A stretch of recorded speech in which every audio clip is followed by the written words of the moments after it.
is my joy to welcome you to DePaul University's 2025 Mendenhall Lecture.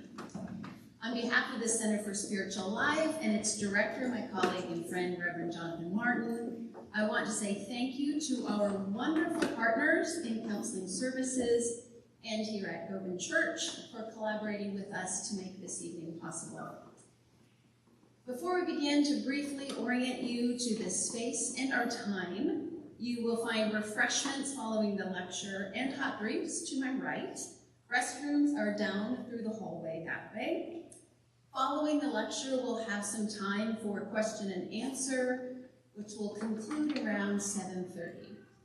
Also, you may have noted that we are in an old building, so the occasional banging noises you hear are the radiator doing its job to keep us warm.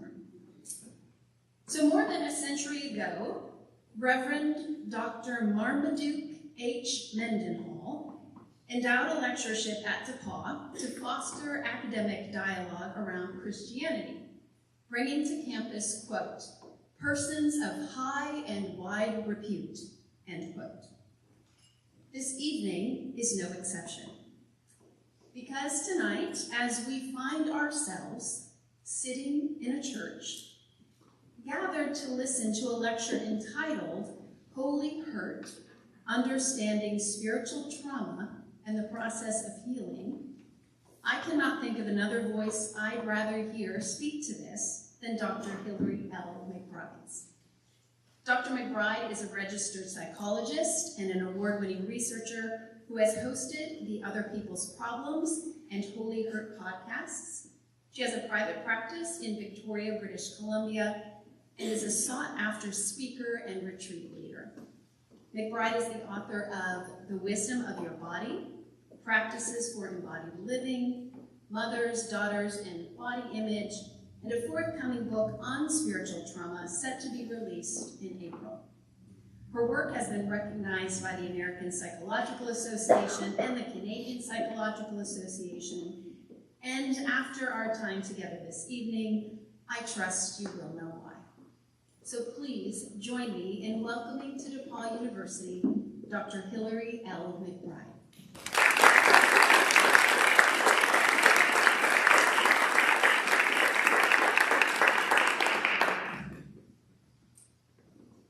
Several years ago, a woman was referred to me in my practice because of her ongoing intermittent depression and anxiety. She was in her mid-30s, smart, successful, hardworking, easy to love, creative, witty, and worked for a large company you know the name of. As is often the case when I start working with someone, I started with the question, why are you here? What are we doing here, essentially? Why therapy? Why now? She said to me, I've been struggling with depression and anxiety for 8 years now, and it's taken me about 7 to even admit that that's the case. For the first 7 years, I would have only considered it a moral failure to even name those words in association with myself. I said to her, I experience you as being so brave to name them for me too, given how hard it was to do it for yourself. She nodded and looked away silently. So naturally, I asked next, what happened 8 years ago? Tell me about when they showed up for the first time. She said I was working at a church that demanded everything of me, and they promised me family in return. I was told it was the most meaningful work a person could do, the highest calling. It didn't matter if I worked myself to the bone, if I was paid very little. I believed them. Until I told the leaders that something I knew was happening to my coworkers was wrong, and they fired me and banned me from returning.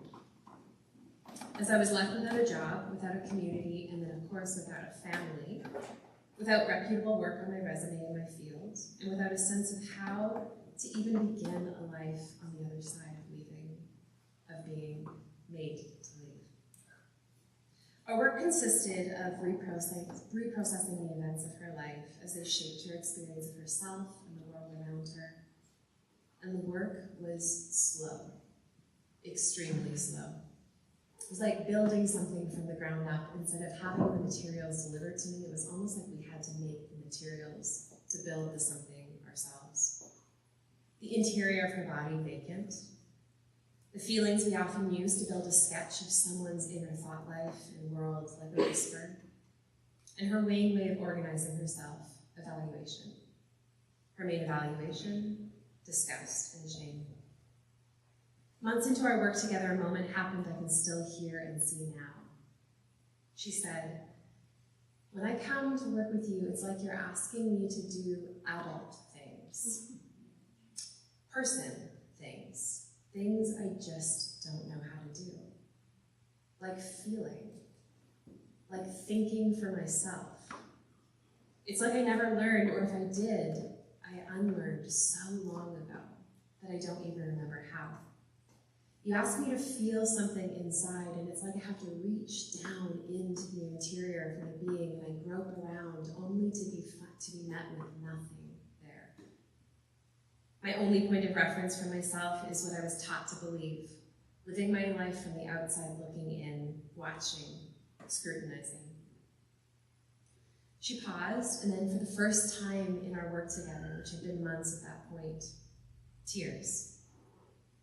And she said something I later learned was the crux of it all, a conflict that felt prescient, a conflict that I think was bigger than her. She said, "If the theology I was taught was supposed to be so good, why did it make me feel so bad?" Here's how we get to Holy Heart. Her words reflect a greater truth. Her inner conflict telling the truth, a story that reflects so much more than just her own experience. Something about a larger reality. According to census data in 1972, 90% of people in North America, or I should say in America, identified as Christians, while the rates of individuals who identified as non-religious were about 5%. Today, the number of people with no religious affiliation or identity is roughly 25%. But among millennials, it's actually closer to 40%. That includes individuals who are never religious and those who have de-identified from religion. People in academia we like to call the duns, the nuns and the duns. We are at a critical moment of time, sociopolitically, culturally. And for some people, this moment of change in the religious landscape in North America is a scary one. For some people, it's a sign of syncretism, end times, even a loss of legacy or a downfall of a nation. For others, researchers and psychologists like myself, it's fascinating, compelling even, worth looking at more deeply with curiosity. And instead of assigning moral judgment, what if we ask questions tonight? Questions at large, questions that scientists, historians, and philosophers and trauma specialists like to ask. Why are so many people leaving religion? What's happening within Christianity that makes identifying as not Christian or no longer Christian more appealing than claiming that identity? What stories will people tell if we listen to them? And what if those stories living in people's bodies tell the truth? Tell a greater truth. Tell the truth about what we need, about what hurts us, just as much as the sacred scriptures people are distancing themselves from. When we get to the heart of the conflict my client was experiencing, again, she says something so prescient. Although religion and the Christian tradition have at times offered humanity so much beauty, why can it also at times make people hurt so badly? And to add, what does asking these questions have to do with our collective healing and collective liberation? Or maybe to state my position up front so you know where we'll be headed. I believe that looking at the places of pain between us and within us, help us heal. They are the pathway to our individual and our collective healing.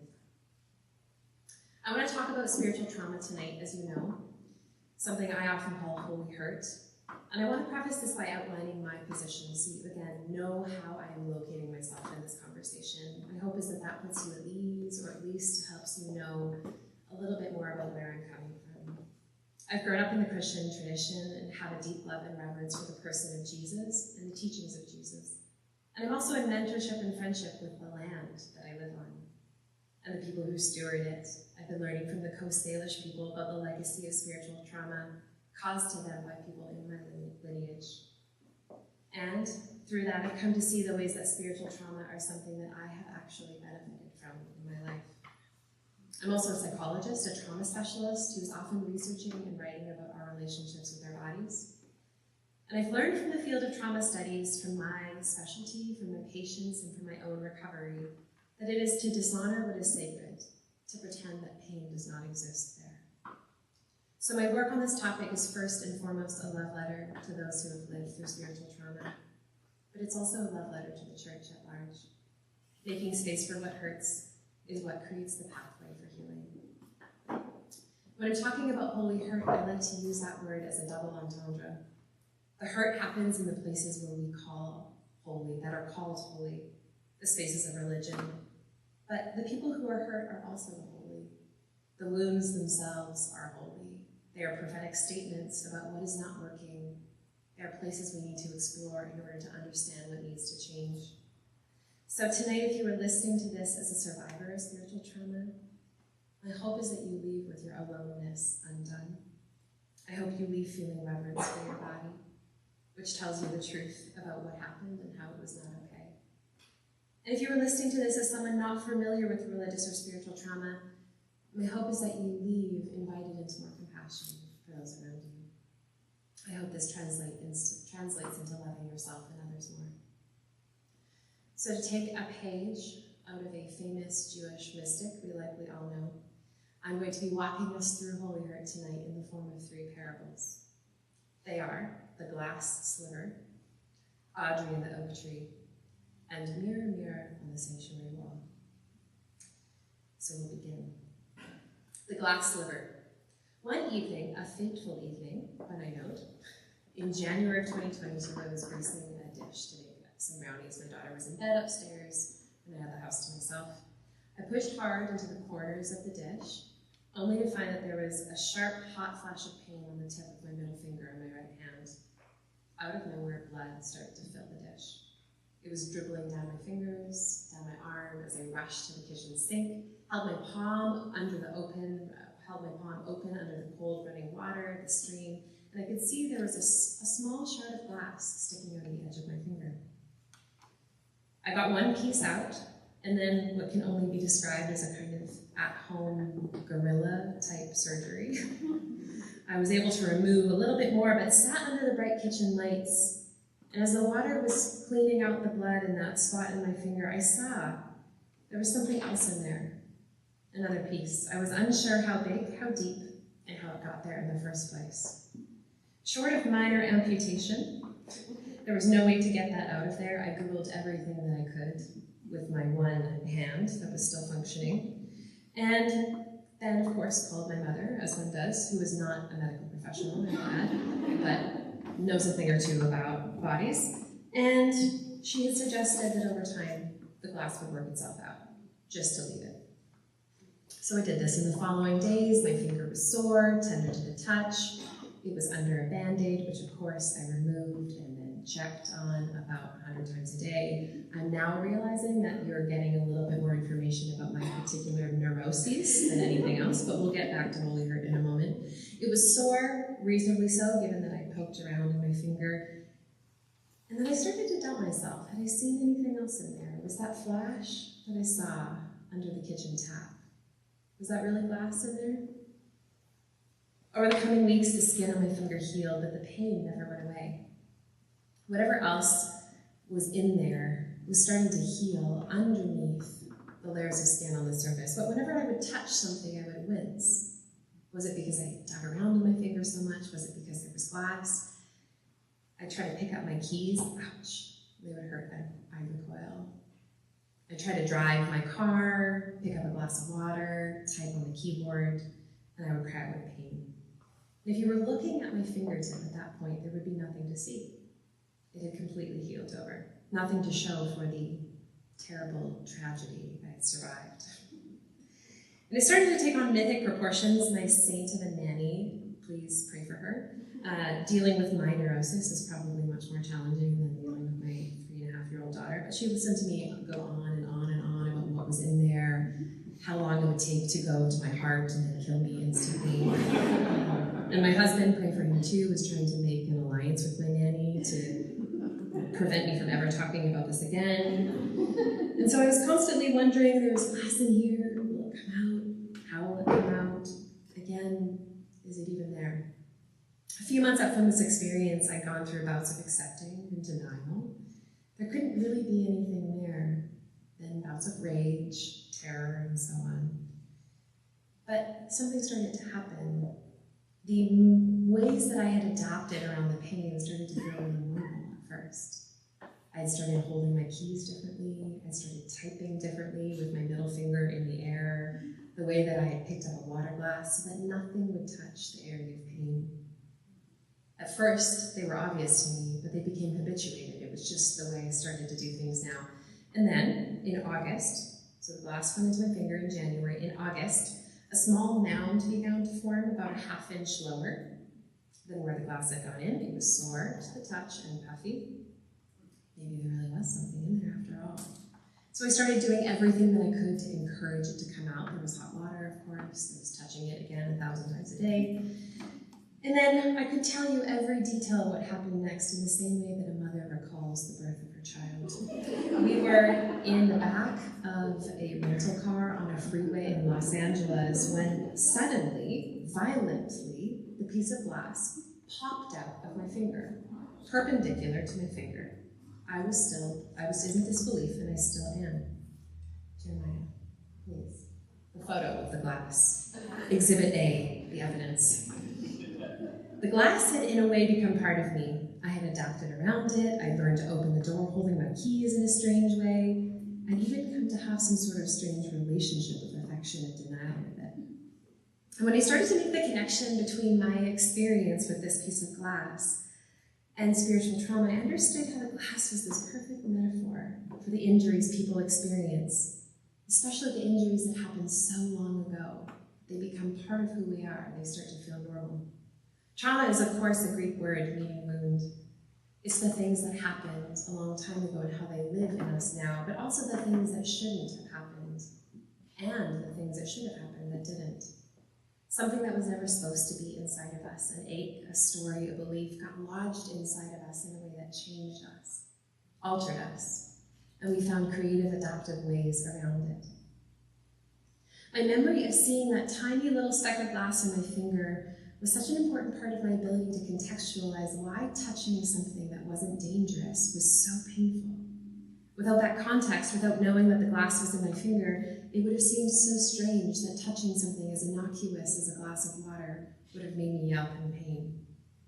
But imagine for a moment that someone got a shard of glass stuck in their finger within the first few weeks of their life, or years, long before they were ever able to form an autobiographical memory.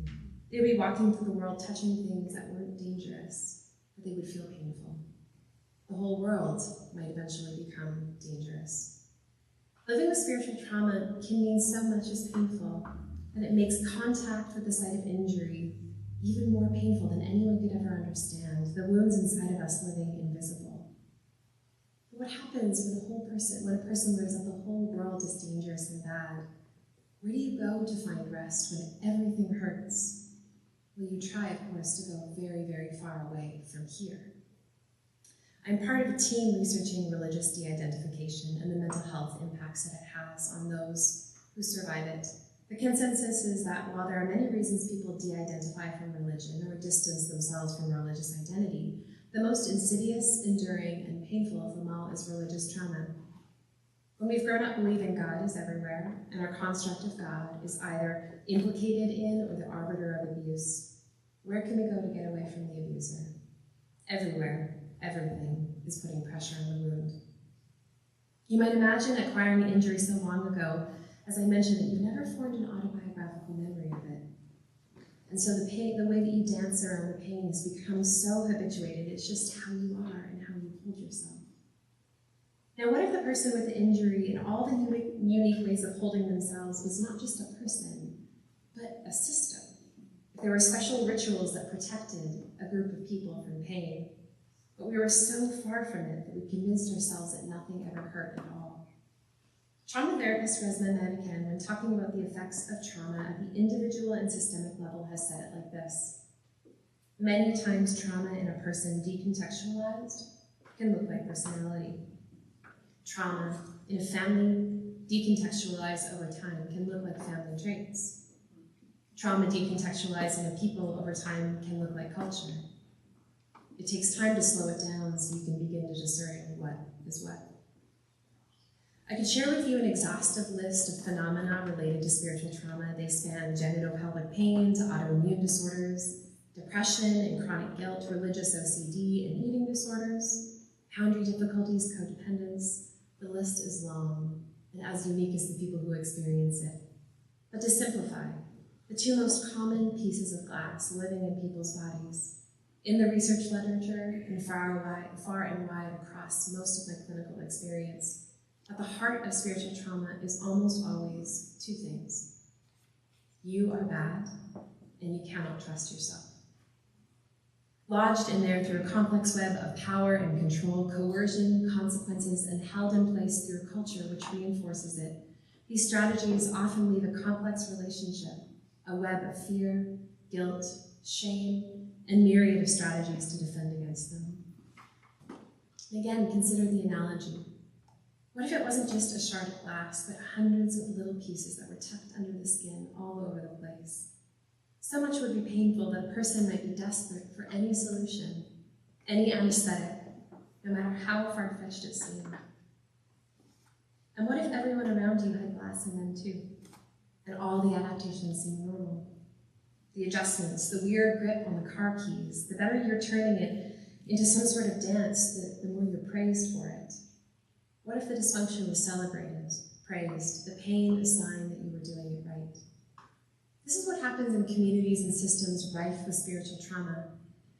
It's hard to see where the wound is when there isn't just one, and when everyone around you is telling you that how you feel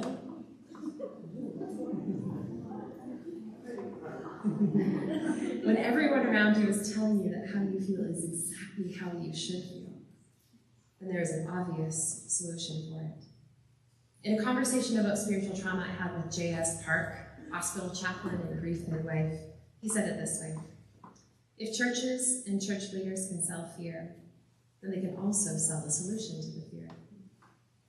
If any of this is familiar to you in any way, if it strikes some sort of chord inside, I want to say, I see why it hurts. I believe you.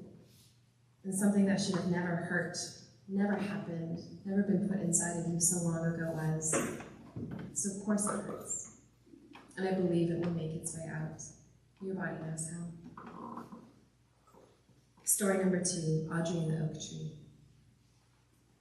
I live in a municipality called Oak Bay, known for being consumed by oak trees. So many acorns fell last fall that people actually began walking with umbrellas or helmets on. There were car dents, among other things. We do everything we can in the fall to try to pick up the acorns off the ground, but last year it was impossible. And back in the spring, one of those oak acorns had found its way into the ground and was sprouting up. I was with my daughter, Audrey, who was 2 at the time, in the backyard, and we looked down at this tiny little sprout coming out of the ground. And I said, Audrey, look at this. It's a little oak tree. It's a baby, just like you. It needs water and soil and sun. And if it gets all those things, it will become a big, strong oak tree. And she said at the time, what does I need to grow? She said, later pausing, what does I grow into? And I paused and said to her, you grow into yourself. You grow into an Audrey. And then I pontificated extensively. I said things like, well, people need all sorts of very, conditions in order to achieve flourishing. And at that point, I realized she was gone, but I had conceptualized in no less than a dissertation what I think she needed to know, but will never hear me say. So note here on growth, or as we call it in my field, development. It is about growing into yourself, becoming a sturdy self, a process by which you become more of you, allowing you to face the demands of life, adapt to changes that life asks of you, and then find meaning. If growth is becoming more of yourself, or even the process of the emergent self. Growth and development will be impaired, restricted, in contexts where the self is not something that you should have or want. How could the self grow when people are led to believe that the self should die? The systematic erasure of the self is a significant component of the normative and acceptable spiritual trauma in many religious contexts. This has widespread and long-lasting impacts on people's psychosocial development. But let us first ask, how does one die to self while still living? Where and what specifically is the self in this framework? In these contexts, the self is often referred to as the will. Its desires, wants for something, someone, anything that sits outside of the morally sanctioned agenda set forth by others. We can ask further, so what is the substrate of wanting? Where does wanting happen? In spite of our disproportionate focus on mental activities in my discipline, we call desire an affect. These are, of course, the body-based qualities of emotion. Desire, of course, happens in the body. It is mediated by a series of processes we call approach tendencies, which implicate motor neuron circuitries that spread through the front half of the body and connect to the mesocortical limbical pathways for neurotransmitter in our midbrain. These, of course, are the desire. This is our existential desire. This is our existential appetite. It's nature's way of moving us. It is the same phenomena in us that is in a plant that bends its stem to be able to reach the light. Our body tells us who we are through and what it is that we want. This could range from how our arms unconsciously gravitate to a particular sweater on the shelf, which snack we put on our plate at a party, to the kind of person that makes us aroused, or the sensation we get when we light up with a dream for the future. All of this is a kind of knowing, and all of it happens in our bodies. So it has served various systems well, particularly religious context and culture at large, to disconnect us from our bodies, to make us mistrust the very foundation of the place where we know, the place where the self exists. When we are disconnected from our bodies, when we believe they are untrustworthy and vile, then we are less likely to believe them when they tell us that we are hurt, that something is wrong, and that we are being told something untrue. It is easiest to control people who are disconnected from the mechanisms of the body that say, I am being controlled. Or in the words of Audre Lorde, people who are disconnected from their bodies are much easier to control.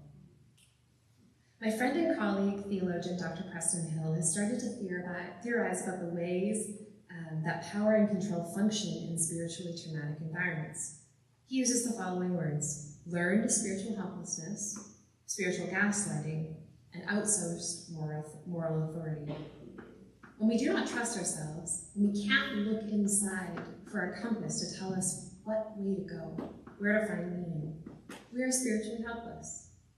Disconnected from our compass, but in need of direction to live, where do we turn? To a moral authority outside of ourselves.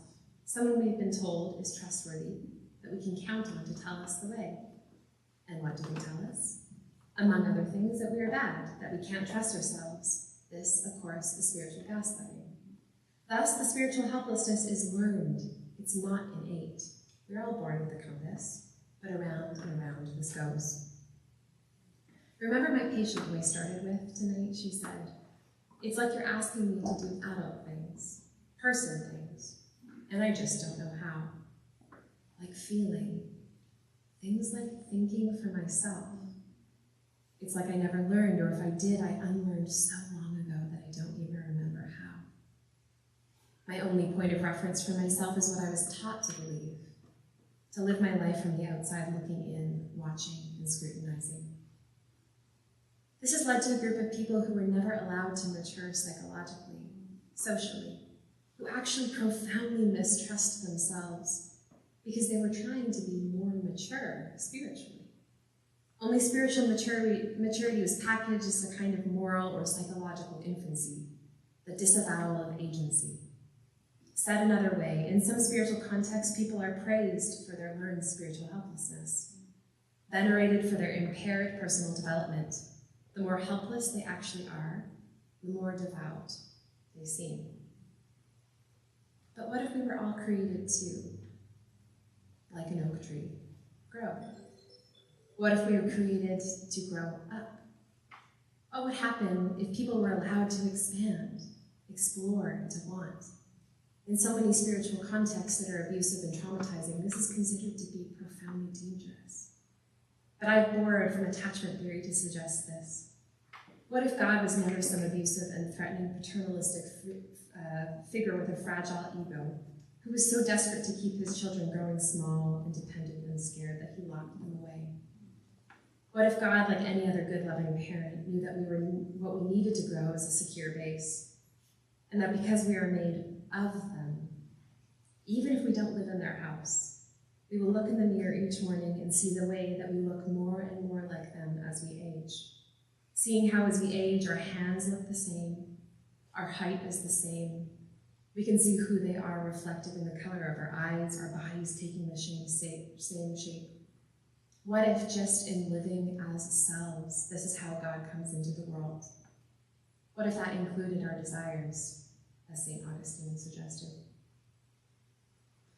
My third story for the night, Mirror, Mirror on the Sanctuary Wall. I want to share a moment that was perhaps one of the more shattering of my life at the time. I was in a profound state of spiritual and psychological anguish, certain of my burdensomeness, my awfulness, my unlovability, and who I really was slowly disappearing under a mountain of mental illness, most predominantly an eating disorder, which had totally consumed me. I remember praying daily for years that God would take the suffering from me or that I would die, seeing no other way to imagine life moving forward. It was at that point in a fairly abrupt but casual conversation with someone close to me in my faith community where they said, "I don't know how you can keep doing what you're doing and call yourself a Christian." The message I received from that comment was twofold: that my mental illness was a choice, and that it was a choice that was mutually exclusive with my faith. In short, if I was choosing to be a Christian, I had to find a way to clean up my mental illness, to make it disappear, because I couldn't have both. I had two reactions to it then. They are the same now. The first, a punch to the gut. The second, perhaps surprisingly, some relief. There are only a few moments in my life, but they are poignant, where I remember someone explicitly saying the thing that I felt that no one would be willing to say. The thing that was coloring every look, or comment, or action. And finally, there it was. What they really believed. What they really believed about my suffering and my mental health. It was right in front of me. I didn't have to pretend that they felt any differently anymore. And I want you to stay with me here, because I want to try to thread the needle in something very complex that I might and will probably get wrong, at least in part. As time has gone on, I've come to see that the wrongness of that statement wasn't just in blaming my mental illness on a choice or a lack of spiritual practice, but it was also the assumption that my mental health issues were an individual phenomenon, that they were mine alone. It was several years into therapy after that moment for me to realize that seeing my mental health concerns as a personal failure or choice was actually a way to displace onto me the responsibility of my community. There were very few mental health issues that are not also relationship or community issues. Trauma is included. And years after that, for me, it took me some time to see that my struggles were actually, and this is where I want to have you stay with me, they might not have actually been illness at all. Not in the sense that I was a sick person, but perhaps that I was a well person communicating through my symptoms about a sick culture, a sick society, and sick circumstances. Next time we're all together in a room, I will talk about the construct of mental illness and our flaws with our diagnostic system. But for now, I'll say it this way. We think of our illnesses as that, brokenness, pathology, instead of seeing how often our mental illnesses are prophetic signs for our culture about what is not working. Many of our mental health concerns are the canary in the coal mine.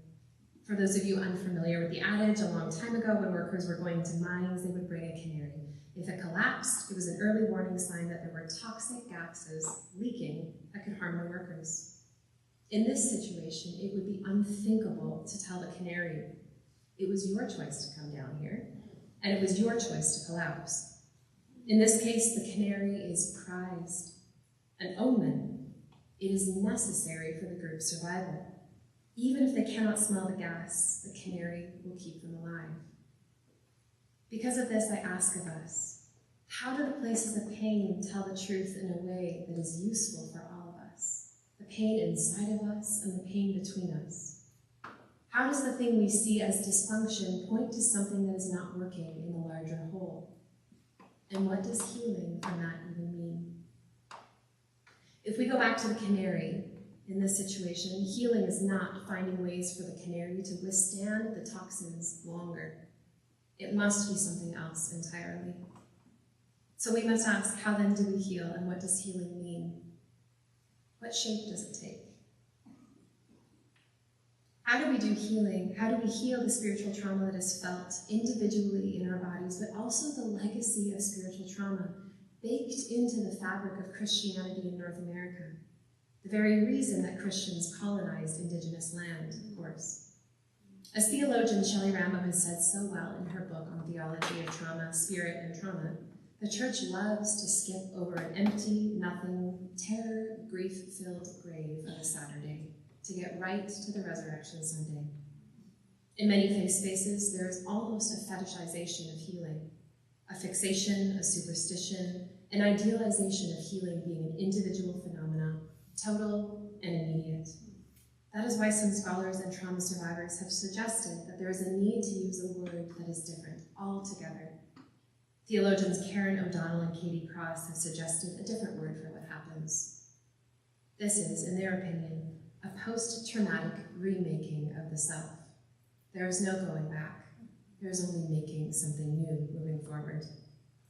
There is no erasure of what was. Sometimes the awareness of that reality is in itself the first steps to our healing. There are things we know in the research literature that help on the individual level. I won't deprive you of those, many of which are the opposite of what created the injuries. We call these, in my discipline, corrective experiences, and they are as follows: getting away from the abuse, spiritual exploration and discovering autonomy, reclaiming the developmental steps that were impaired, of course, integration of mind and body, perhaps even starting with remembering that we have a body. And then, of course, going towards the pain. Stephen Levine has said, healing is to touch with love that which was touched by fear. Whether we call it healing or remaking, this is the way forward, individually and collectively. We need to look at the places where there is pain without rushing over them. We need to do this on our own and together. Our refusal to do that, a refusal to look at where we have hurt ourselves and where we have been hurt, is spiritual bypassing at its best. It heals nothing. In fact, it is rare for trauma healing to ever bypass grief. That is true for, again, individual and complex, single incident, systemic, and collective trauma. Grieving is part of healing. It does not always feel that way, because when we have been subject to pain, we can't fathom that somehow being with the pain is part of the remaking of ourselves. But I'm here to remind you that grieving is different than abuse, violence, and the powerlessness that we experienced. Grief is what happens when we see what happened with clear eyes and respond to ourselves the ways that we deserve to be witnessed all along. Grief happens when we finally look at the wreckage to see just how far and how deep it goes. It's only something that can happen when the trauma is over, and our bodies and the collective body knows it. It is only when it is over that we can connect with the ache for the versions of us that had to endure it all along. And what is it that we do when we get there? When we get to the places of pain inside of us and each other and the systems? It is actually very simple. We wait and we listen. As David Augsburger said, being heard is so close to being loved that for the average person, they are almost indistinguishable. To bring love to the places of pain is often to simply be with them and love them. It is through the wound that we find our way forward. As we close this part, I want to bring us back to my patient who we started with, who you met at the beginning. As we continued on in our work, learning to help her reconnect to her body and her voice, her inner knowing, she felt herself often scared, as if doing this, listening to her inner self, her inner knowing, was breaking a rule, crossing a line. We added in a practice at the end of our sessions to remind her that the risk of doing so would take her somewhere different than she started. Of course, that is the hope. I want to offer that to all of us now as a practice we can share together, a reminder that we too can be brave to return towards the places of pain in ourselves and each other, to listen to our bodies and stay with that long enough to learn that what is inside is good and can be trusted. So as a way of ending here, again, this portion, I want to invite us to take a moment to touch in with our own bodies. If it feels good and right for you, you might put your feet on the ground. Perhaps you might adjust your seat in the chair. Perhaps even making contact with your own body.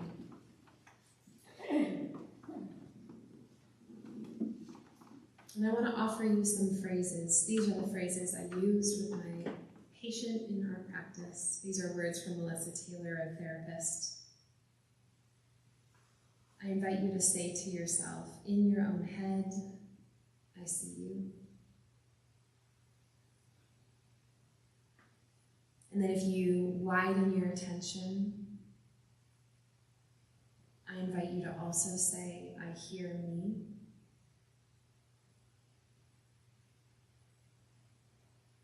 And then widening your attention further, I invite you to say inside of yourself, I feel my ancestors' stories.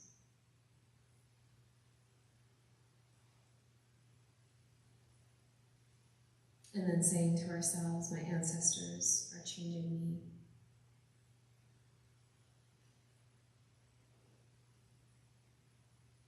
And lastly, I change my ancestors.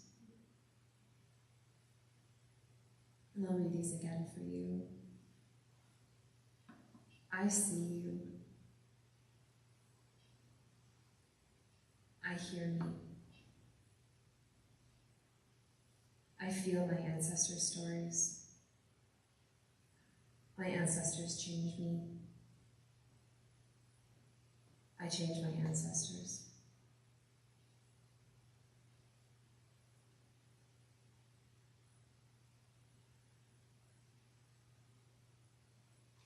As you come back to the room, I want to remind us we are in a pivotal moment in history, where the landscape of religion and our beliefs about ourselves and each other are changing.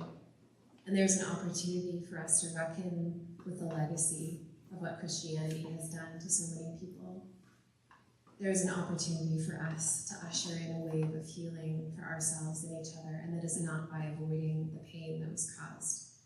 It is by going right into the heart of it.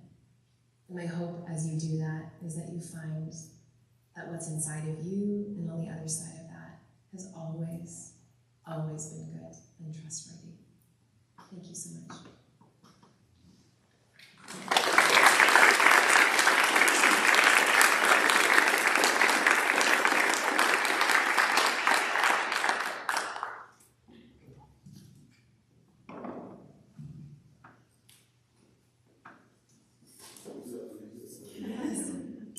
All of a sudden they felt very at home with a toddler toy.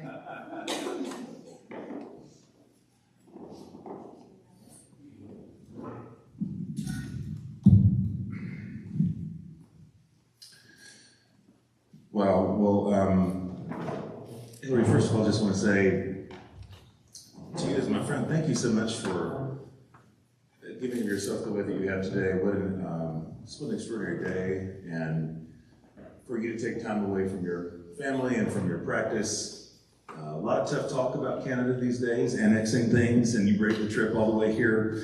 On the way in, actually, Lisa, we were outside and we saw there was a possum sitting on a fence, and it was like a possum in a Terrence Malick movie. Just, it was very pensive and contemplative and didn't move when we came near it, there was a bat that came in. So in Christian tradition, we do talk about the restoration of all things, and Romans 8 talks about, creation, growing, and signs. So apparently there's a wide audience for this message. And you know that the bat is a signal of seeing in the dark. Okay, yes. I knew it had to mean something. It had to mean something. Seeing in the dark, I love that.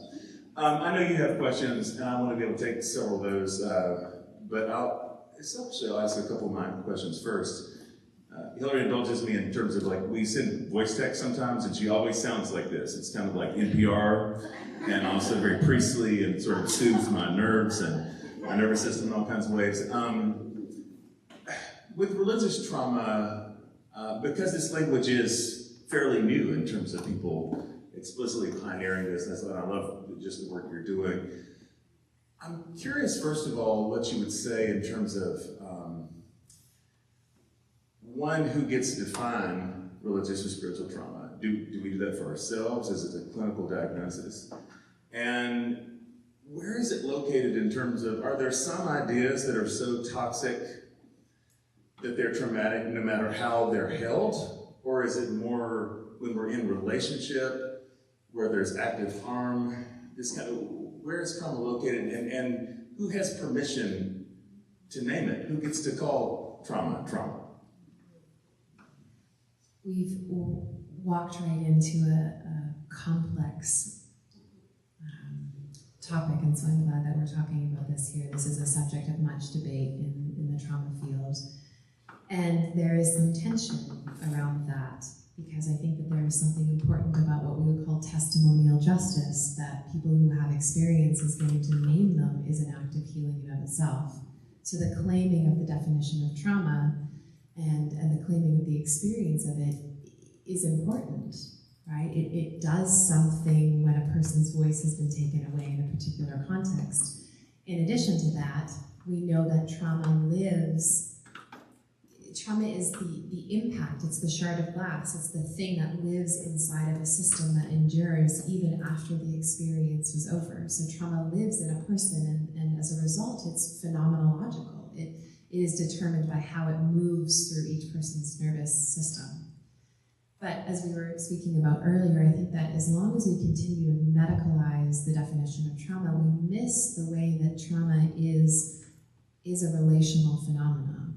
That I think that we privilege the medical definitions of trauma around which we can, of course, there are certainly things we can measure around how an event lives in a person and what kind of psychobiological response there is that happens. But when we do that, it is a failure to understand how trauma can actually only live in relational contexts. There is no person who exists outside of a system. There was a paper, Woodstone, Brown, and Johnson, I think 2017, that they published a paper called The Social Model of the Post-Traumatic Stress Disorder, Social Model of Post-Traumatic Stress Disorder, and they looked at empirically how we can see trauma as actually only existing in relational contexts that allow it to exist. That wounding happens in nature. Mammals get wounded, we get stressed, we face predators, we face threats. But what is it that happens when something gets stuck inside of someone in the way that it becomes enduring? And what they found as a mediating variable is that the people around them didn't know how to care for the person and minimize the pain such that it never actually got to be completed. That the thing that bodies want to do when something is overwhelming never got to happen because there was so much focus on keeping up appearances. Right? On belonging, on restricting or inhibiting the distress in such a way that it made everybody else okay. And that seems to be a mediating variable. And so when we look at systems, we can say that, of course, there are factors around people that determine why trauma happens. And a person themselves, in some cases, might not even be able to identify that what happened to them is, in fact, trauma. We might be able to, on the outside, say, you have gotten so used to a context that it has felt normal for you. And yet we can tell, based on what's happening, that that is not okay, that there is a wound, there is something that is impaired, and you have found all sorts of creative ways to survive. And another way of thinking about it too is that trauma is actually not dysfunction. Trauma is a very normal response to not getting what we need after a very awful experience. And so again, we want to depathologize the person, but I think what you're asking is complicated because there are times where people have lived through trauma and might never use that word for themselves. There are times where we might say to someone, that's not trauma. Meanwhile, they're actually living through something traumatic in that moment. And I think we also have to understand the way that the definition of trauma can become so elastic that it almost means nothing culturally. The way that we can say, I'm traumatized because the pair of shoes I wanted at the mall wasn't in, right? And the way we can kind of like diminish the value of that word. And so I think there is this, we have to understand that word as existing within bodies exist in culture, bodies exist in relational context, and we don't always see ourselves clearly, and sometimes being able to name our experience is the thing that changes everything. And so I know that's kind of, again, a non-answer to your question, but I hope it pulls on some of the threads around why this is so complicated. Yeah. Well, and in terms of, as people are sorting that kind of language, I know the first time I heard the phrase spiritual trauma, it was through a friend who was a spiritual director, and it wasn't hard for me with empathy I was okay with other people laying claim to trauma, but for myself, I found there was a lot of resistance. I could say, well, these are things I had panic attacks over well into my adult life, but I just love that you could name some of that resistance that you see sometimes to this language within people, and how you even begin to address that constructively, especially when, as you said so eloquently tonight, there are whole systems bound up in the language that we use or choose not to use. So when people are really struggling, like even to begin to know how to disentangle, how would you nurture someone if they're sitting across from you clinically to think about these things? I always like to think about how, as people, we are primarily wired for survival, right? This is our neurobiological wiring. But what do we need as people for survival? We need relationship, which makes us very dependent on the perspectives of people around us and what we perceive as being normal to them as a way of orienting ourselves to reality.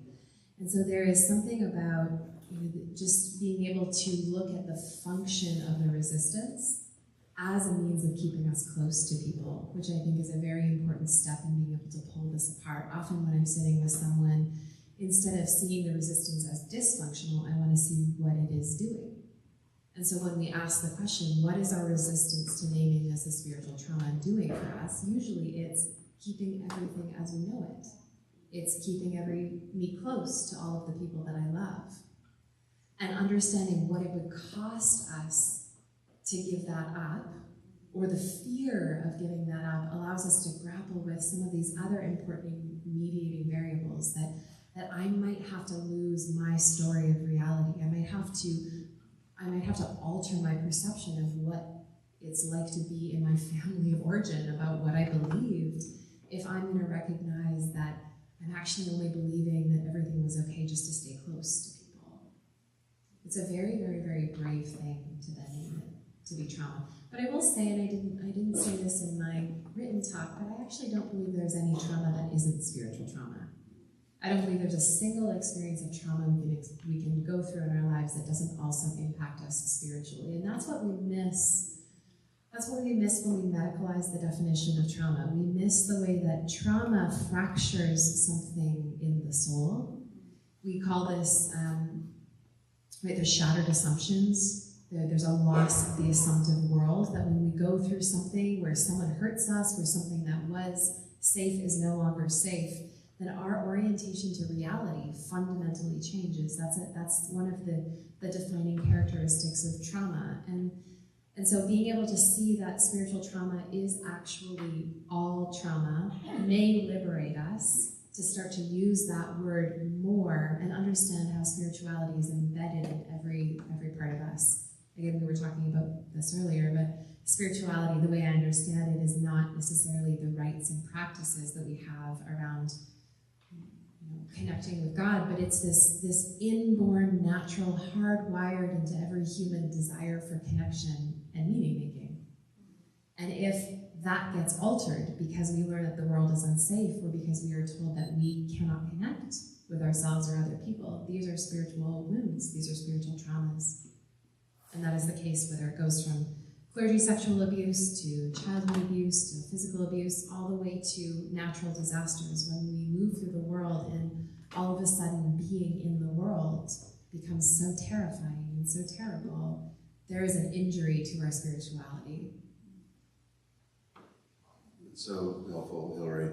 I love too the way that you raised this whole, because I think it's so important, this conversation, this whole question of authority, inner authority, especially when some of us come from contexts where we are taught that the self is essentially bad, fundamentally corrupt. And I'm thinking about in particular how often in my life I've heard, even in context of preaching, where there's sort of a sense that the person who's doing the preaching, especially because of certain beliefs about a sacred text, it's like, oh, well, this isn't my opinion, I'm just telling you what the text says. So there's not even a sense that the person is doing interpretive work, which is, problematic on so many levels. But for people who might be in early stages of kind of disentangling that sense of authority, or maybe that's always been external before, how do you help folks even begin to grapple with a sense of self when sometimes core theological beliefs have been, no, your self is bad, the self is unreliable, the self is distrustful. I mean, when that's really kind of embedded bone deep, where does a person even begin to start? Yeah, there's sometimes we get these moments of clarity about other people that help us see ourselves more clearly. And one of the things that I've learned about being a parent is how clearly I see my child. And this is not necessarily to suggest that the only way to do it is through parenthood or raising young in any way, but to me, I wonder about the things that I was taught if I would teach them to my children. And it's interesting to hear people when they're processing spiritual trauma in therapy will sometimes say that their parents, while physically abusing them, would say, I don't like, this hurts me more than it hurts you. That there's this interesting, weird manipulative strategy that parents were sometimes taught to use when the church had said, abuse your children to discipline them, that parents had an inner sense of there being a wrongness to that, but still felt like they had to do the thing. And that to me, that always actually feels kind of hopeful, that moment. There's like a seed in there about, I think when we are seeing other people that we care for, we are at times more connected to the sense of rightness and wrongness about what people need, like are vulnerable in our community. So sometimes that's a perspective that we can take. What would I tell other people? What do I believe about children? What would they need to be here? What do they need to hear? Could that be true for me too? But as I mentioned tonight, I think grief is really important too, without even thinking about the remaking, being able to connect with how painful it is that we were told things that feel so absurd. And what I've learned from working with people in my practice is that sometimes people have to leave a context and go talk to other people to realize how strange their inner beliefs about themselves have been. Like it's almost like there can be such an echo chamber and something that feels so normalized that getting outside of that to go communicate with people who believe differently, and we can see, wow, how strange it is that we ever believed we were so horrifically bad inside. So seeing other people, being seen by people, grieving, I think can be really important. And I like sometimes, cognition is not the only way for us to reorganize ourselves, but especially when people have become so disembodied in some of these relational contexts, it's like thought is the only way in. It's like the body, there's no access to the body. So of course I would want people to have more contact with bodily knowing, but even that's kind of like off limits at times. So we go in through the mind, and just some simple psychoeducation around what is hermeneutic, what is phenomenology, what is it that we're both having a different experience of this moment, and both of them are real. And being able to understand the flexibility of reality, the way that we construct things, the way that we orient to reality can be different and also true, I think helps us start to realize that there isn't perhaps one objective reality, and that there is multiple points or multiple ways about something that could exist at the same time. So, I mean, it's not for everybody, but I think philosophy for me has been really helpful, like understanding what is reality, understanding constructs, understanding hermeneutics. I love to the way you've done this several times, both in your talk with so naturally, and full disclosure, where I'm coming from as director of the Center for Spiritual Life here and associate Christian chaplain, also as a pastor, so very much so in the context of Christian ministry. But with Jesus in particular, I feel like there's so much of that.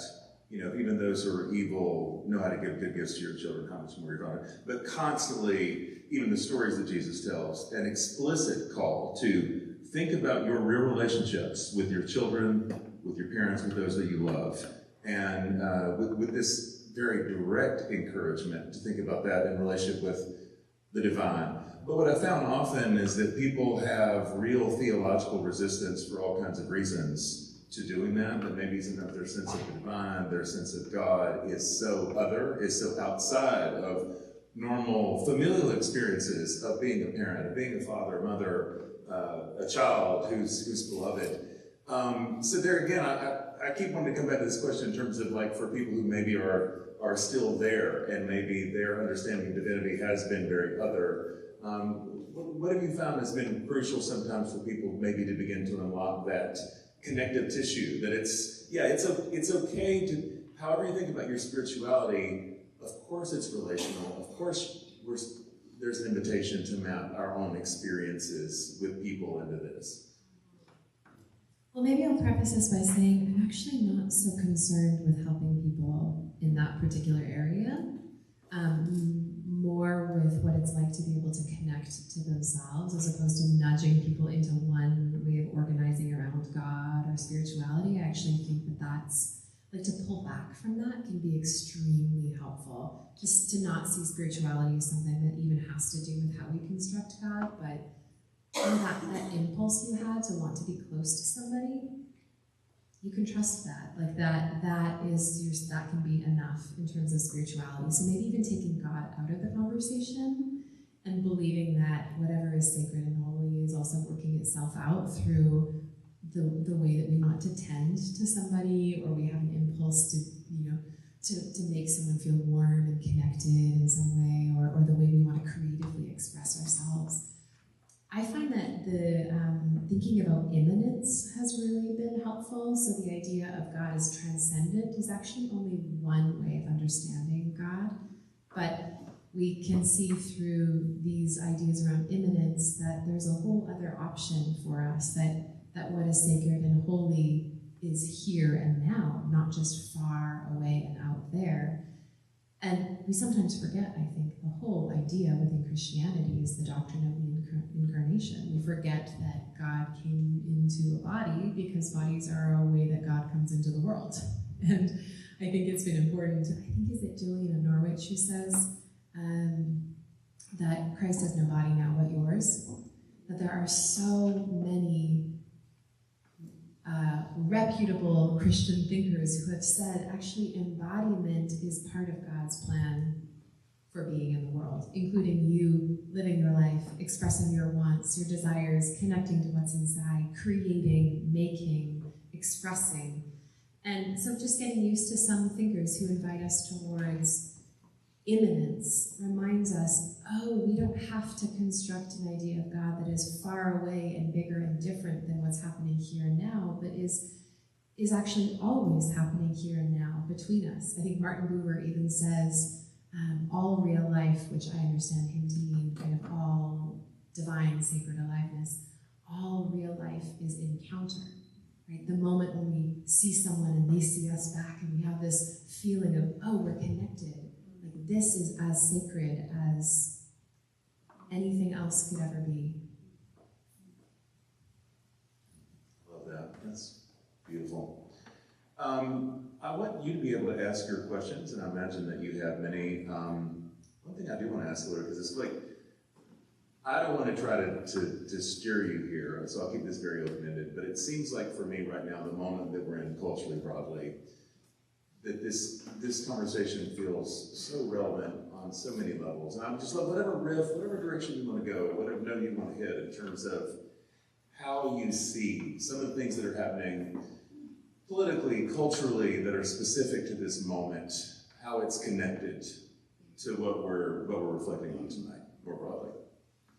Big currents in the world. Yeah, I mean, there's so many things I could say as a Canadian as well, being in America. There's like a particular position that I might have on some current events, but maybe I'll just keep it to like the things that are happening in the church and say I think that there are many, many people who prayed for God to save them and believe that that would happen through a version of Christianity that looked a certain way. And I actually believe in a God who is bigger than our church walls. And I think sometimes God actually saves us from the church. And I think there might be a movement that's happening away from a particular form of Christianity that has been harmful and hurtful to people, that is God answering our prayers, that is saving us from the thing that has hurt us and has hurt other people. And so my hope is that there is, in a dismantling of and a moving away from certain iterations of religion, that we actually are more connected to what is sacred in the world around us. And yeah, so I as a person who loves and follows Jesus and am not in any way perturbed by the dissolving of the American or North American church, I think it might be part of how God moves through us. What if disillusionment and disenchantment is actually a movement of the Spirit in the moment? It's just what it can feel like. And as I've told a lot of people, I think who struggle with even having a sense of permission sometimes to have these kind of conversations, how can a faith system, even if you choose to stay with it, how can it be fully yours if you don't feel like you have permission to walk away? I don't know, how do you choose anything if there's not a sense of agency where you're able to, Gabor Mate, I don't know if you're familiar with his work. He always says, if you cannot say no, then your yes is meaningless. So if you could not walk away, you're not actually choosing to stay. You're not actually there because you want to be. Well, that'll preach. What questions do you have? I don't want to hog the time here. Yes, please, I'll go right back here.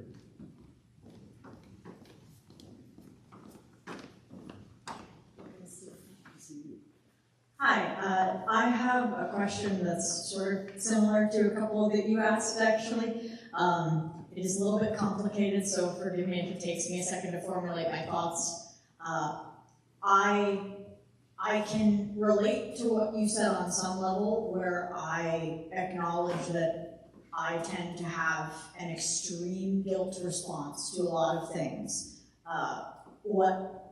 I could ask other people, and probably 100% of them would say that my response is not a healthy response. It's an overwhelming amount of guilt that I probably shouldn't be experiencing. However, I am confused about the idea of trusting your body, because you mentioned a couple things. You mentioned that part of the reason that people experience religious trauma is because of the idea of you are bad, and you can actually know things within your body, you feel natural desires, and you should turn to your inner self and not necessarily an outward construct of God to guide you. That feels inherently against some of the concepts of Christianity, because Christianity states that you are naturally born into sin, you're wrong, and you need a savior, and that is why you need a savior, because you are sinful, and those desires that you have are wrong. And someone could make the argument that, well, circumstances cause people to do the wrong things, but according to Christianity, people were created in a perfect world, and they chose to do the wrong thing anyway.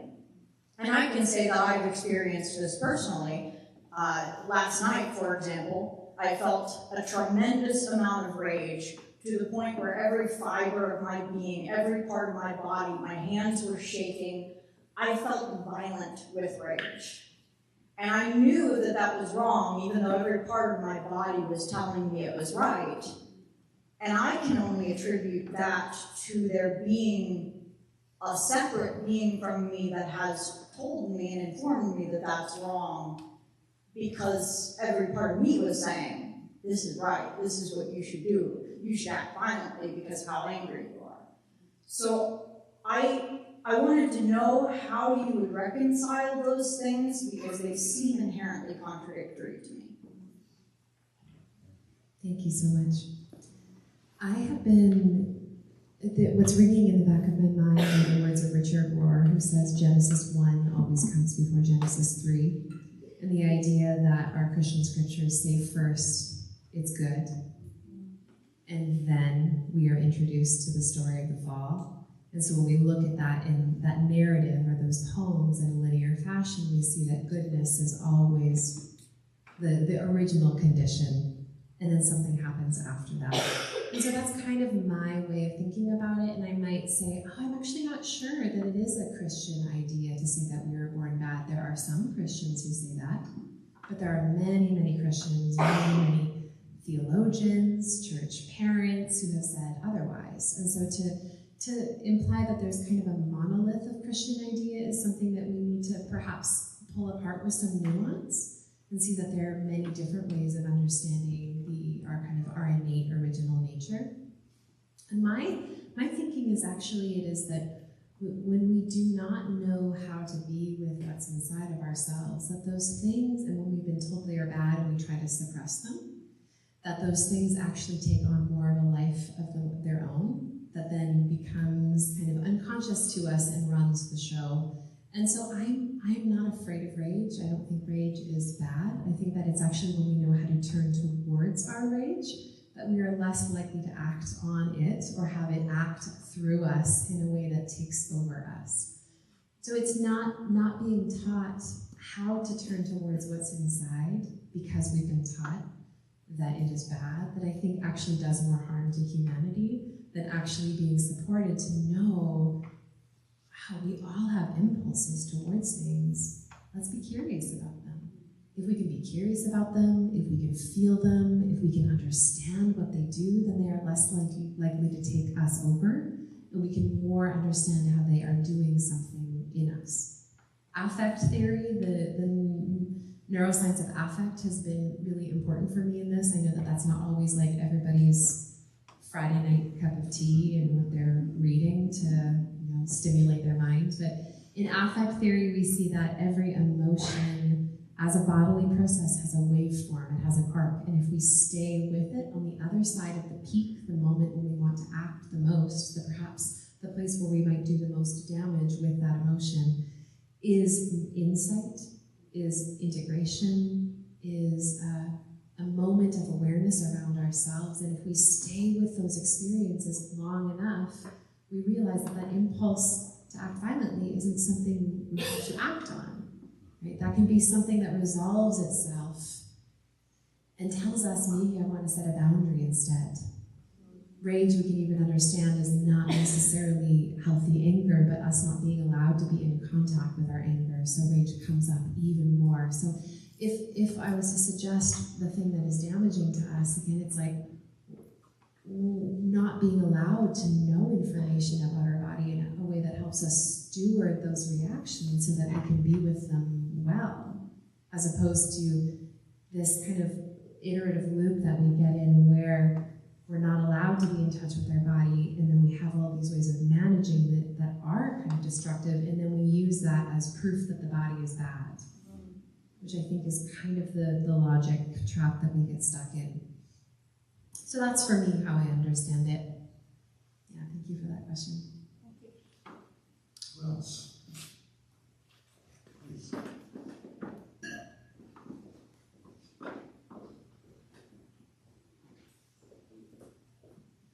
Hi. I think when we talk about trauma, sometimes it gets kind of a little bit caught up in like a victim-perpetrator kind of discussion. And so I'm just curious your thoughts on how do we kind of maybe just not like, often I'm just like, I just don't want to talk about victims and perpetrators. I want to talk about like, what are we going to do with all of it? So I'd just be curious, any thoughts on that? Yeah, I think I'm left with more questions, I think, than an answer to that in terms of what that feels like for you inside and what happens about that and what gets complicated about it. There might be something very useful in that, in the kind of getting away from that. I think for me, it's been really important to understand the way that there is a kind of ubiquity to trauma in a way, that instead of seeing it as this thing that's over there and outside of me, that it is something that is in me that I've also benefited from, that I've probably also participated in.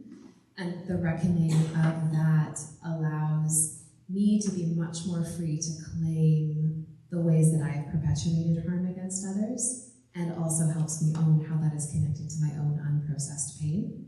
So I think what comes to mind just in your question is how useful it would be if all of us asked questions: where is my pain? And how have I caused pain for other people? And simply the allowance for all of us to ask that question dissolves the blaming narrative that at times we can get stuck in. That being said, I think there is something incredibly profound in situations of abuse for people to be able to name this power dynamic, this person perpetrated trauma against me and it was not okay, right? And it left a lasting impact on me, and I don't actually need to, in this moment, protect them from their shame about holding that role and enacting harm on me in this way. To imply that one thing works for all of us in terms of healing, I think is kind of like, it feels like sketchy territory for me, and I would love to think about healing as having many different phases and shapes and stages, and maybe even its own developmental process, where at times moving into the ability to claim the identity of survivor or victim, depending on what language a person likes to use, is essential for them to get to the point of asking the question, what do I do next?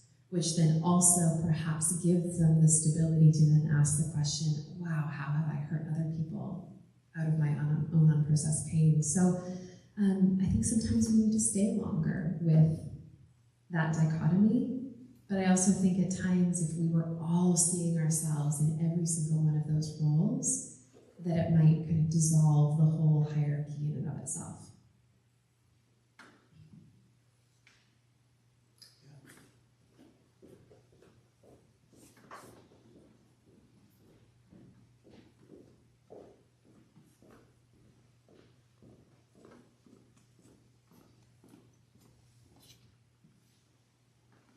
With trauma individually and then collectively, when a person they're aware and they see the trauma, they're working through it, when it bumps up against a person that might think they are the person that inflicted the trauma, or maybe they weren't.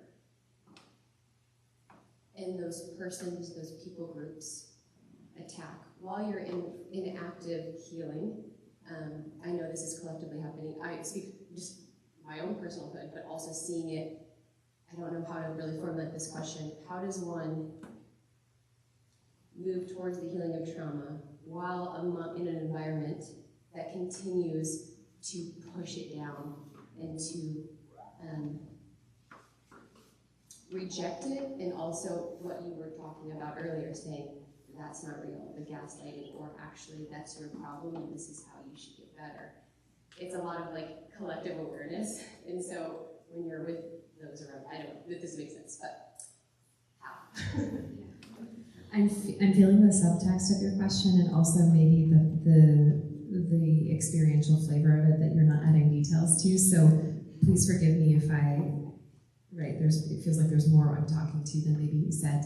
I think that there's something, and the research and literature around cultural, racial, identity type trauma has suggested that it is essential for survival to be connected to people who also understand that lived experience. That it is very, very, very hard to retain a sense of self that's intact if we're in a larger group of people who continue to disavow or silence the experience that we're connected to. And so being able to find people who understand what that is like, where you're in a protected space, for them to understand, for other people to share experience and wisdom and heal, and to be able to take off the oppressive cloak of being in a space that's dominated by the perpetrators. Right? The ability to be in a group of people who understand inoculates us enough to be able to go into the world and live our lives. So finding people who understand what that is like, who can verify and validate and reify that did happen, it did feel that way, it is real, you're not crazy, is essentially the thing that the research says the most about what we know helps people survive. And what's really cool is if we have enough of that, we internalize it. There is a way that we introject, that's a term in psychodynamic theory for how we take ideas that other people hand us, like you were bad, and then we internalize them enough that our brain starts to go, you're bad. Even though we don't spontaneously think that, it's handed to us, we hear it enough, we internalize it. We can also introject healing narratives. When we have enough people who say, I believe you, you're loved, it's okay. We hear that enough times, we can internalize it inside of ourselves. That allows us to move into the world and to be with people who hurt us and to also stay connected to the truth inside. But we have to have people who give us a new story about ourselves. It's very hard to do that on our own. Thank you so much. Absolutely, yeah. We'll go to I'm going to follow to that, right? So healing isn't linear, and sometimes you can be in a good place and then not be. And what if you had found that group of people that have affirmed, yes, your hurt was real. Yes, that was horrible that it happened. I'm sorry. You found that. And you still desire to be back in the church. And the church isn't giving you that, right? They're not giving you that, yes, you're right. So it's like both can be true. The church hurt me, and I need to step away from it. And I found that affirming healing outside of the church. And I still want to be part of the community. It's not all bad. There was trauma there, and there was also something that I still crave in community, in helping others, in giving, in coming together collectively for something bigger than myself.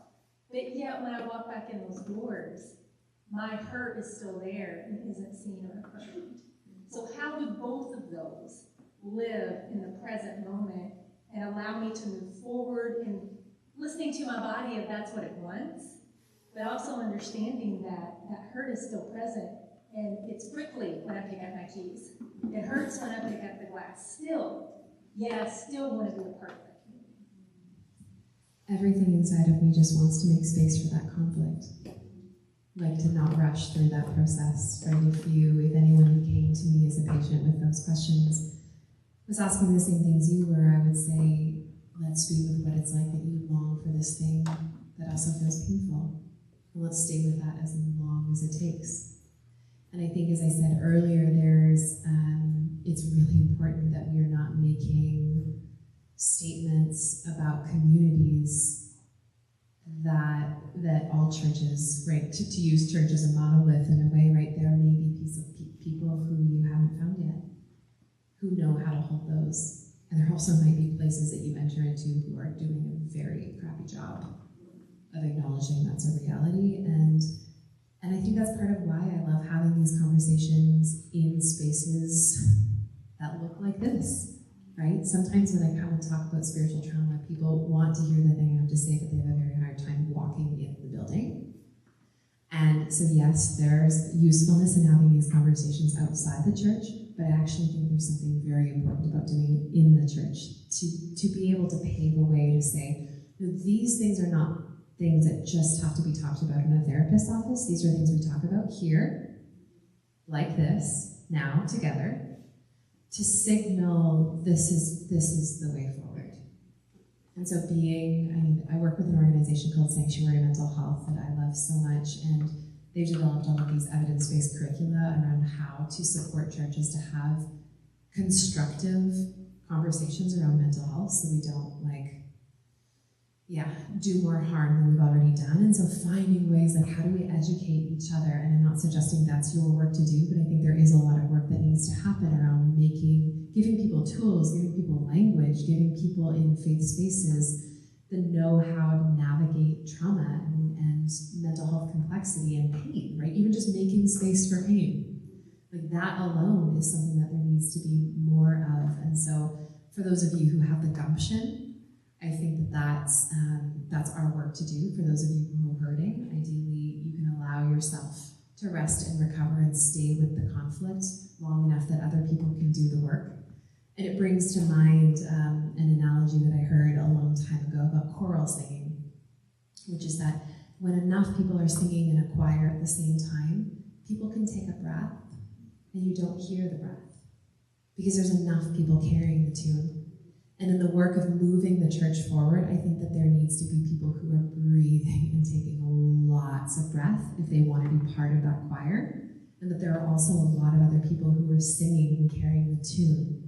And so that feels like part of my work is saying, be with your conflict around whether you want to be part of the church or not. You can decide. I trust what you end up with will be just fine.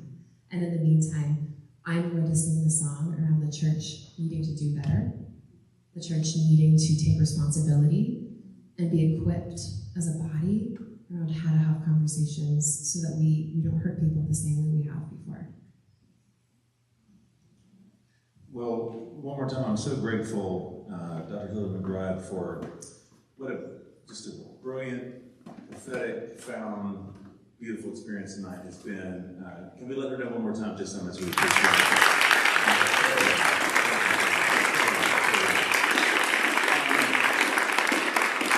I would feel remiss if I didn't remind you, for those of you part of the law community, I'm so grateful to be part of a community that values mental health the way that we do. So, Law Counseling Services, Trevor, for all of your team, thank you so much for partnering with us. That means the workforce, a wonderful resource. Also, our dean, Maureen, and myself, we're both chaplains, so please know that we're here for you in this work in whatever way you need us.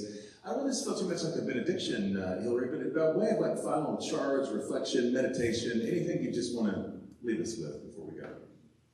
In spite of you being told otherwise, I deeply believe that you are good. You've always been good, that you can trust yourself. And until you know that, I'm going to hold on to the truth of that.